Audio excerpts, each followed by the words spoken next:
নগদ নিবেদিত অর্থনীতির খবর।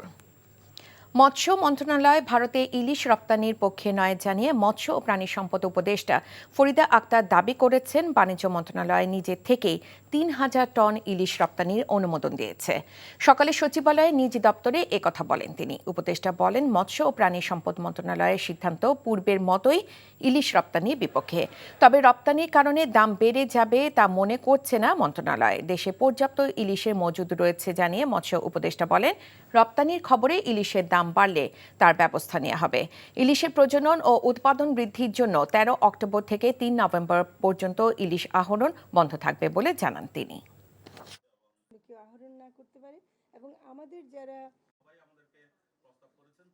বাণিজ্য মন্ত্রণালয় স্বাধীনভাবে এটা তারা দিয়েছেন এবং তারা একটা অনুরোধের প্রেক্ষিতে দিয়েছেন।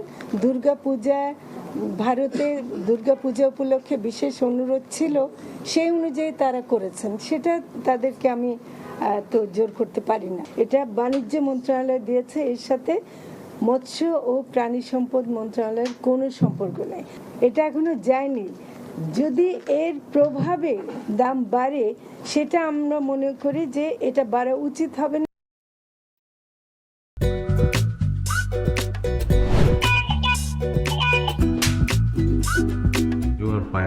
লোকটা একটা মেন্টাল।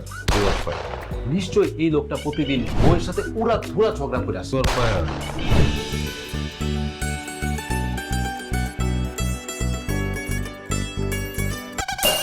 এটা কি? হ্যাঁ, এটা কি পেঁপের জুস নাকি ভাতের মার?